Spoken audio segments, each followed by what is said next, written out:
बिस्मिल्लाहिर्रहमानिर्रहीम। अस्सलाम वालेकुम अज़ीज़ तलबा, उम्मीद है कि सब खैरियत से होंगे। अल्लाह ताला आप सबको अपने हिफ्ज़ व अमान में रखें। तो 8th क्लास इस्लामियात आज 20 अगस्त 2025 है।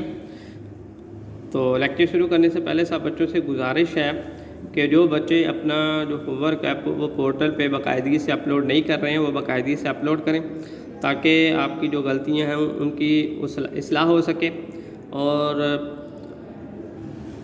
और हम भी आपको इस बारे में रहनुमाई कर सकें। जी, तो आज आपका जो उन्वान है वो है जी बदगुमानी से परहेज़, या आपका उन्वान है, और हासिलात तअल्लुम है जी बदगुमानी का मफ़हूम, मायनी और मफ़हूम समझ सके। हासिलात तअल्लुम है जी बदगुमानी का मायनी और मफ़हूम समझ सके।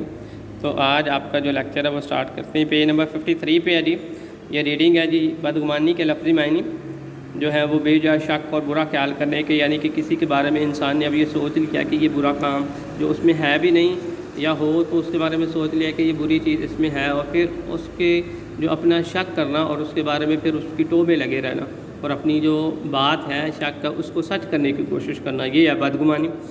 ठीक है, तो यहाँ से शुरू करते हैं। बदगुमानी के लफ्ज़ी मायनी बेजा शक और बुरा ख्याल करने के हैं। इस्लाम में किसी शख्स का दूसरे के बारे में कोई ऐसी मनफी राय या अंदाज़ा कायम करना जिससे अखुवत और भाईचारे पर असर पड़े, बदगुमानी कहलाता। इस्लाम ने यह तालीम दिया है कि हम दूसरों के मुतल्लक हुस्न ज़न रखें और बिला तहकीक किसी के बारे में बदगुमानी का शिकार ना हो, क्योंकि बदगुमानी एक ऐसी अखलाकी बुराई है जिसकी वजह से इंसान बग़ैर दलील, तो कोई वजह भी नहीं है फिर भी उसके बारे में बुरा सोच कि किसी शख्स के बारे में कोई शक या बुरा ख्याल दिल में बैठा लेता है, और फिर इस ख्याल के ज़ेर असर अपने शक की तस्दीक के लिए उसकी जासूसी और टो लगाना शुरू कर देता है। अल्लाह ताला ने बदगुमानी और दूसरे लोगों के मामलात में मुदाखलत से मना फरमाया है, और शादे बारी ताला अल्लाह ताला ने इरशाद फरमाया जी सूरत अल हिजरात में, ए ईमान वालों, बदगुमानी से बहुत ज़्यादा बचो, बेशक बाद गुमान गुनाह है, और ना ही किसी के मतलब जासूसी करो। इसी तरह नबी करीम सल्लल्लाहु अलैहि वसल्लम ने भी इरशाद फरमाया कि बदगुमानी से बचो, बेशक बदगुमान सबसे झूठी बात। ठीक है, तो ये आज आपका लेक्चर था पेज नंबर 53 पे, ये यहाँ से लेके ये यहाँ तक झूठी बात तक।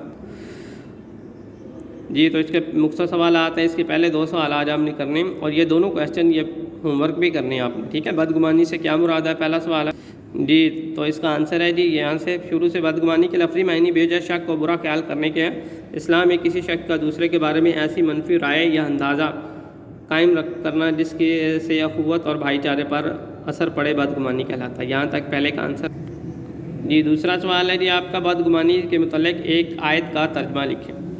तो इसका आंसर है जी, यहाँ से शुरू हो रहा है जी, बदगुमानी से बचो, बेशक बदगुमानी सबसे झूठी बात है। तो ये दोनों क्वेश्चन आपके हैं जी, क्वेश्चन नंबर 1 और 2 है, ये आपने होमवर्क पे भी करने हैं और इनको याद भी करना है। ठीक है, और एक दफ़ा फिर गुजारिश है सब बच्चों से कि जो बच्चे अपना होमवर्क है वो बाकायदगी से अपलोड नहीं कर रहे हैं वो बाकायदगी से अपलोड करें, ताकि आपकी गलतियों की इस्लाह हो सके। बहुत शुक्रिया। अल्लाह ताला आप सबका हामी और नासर रहे। आमीन।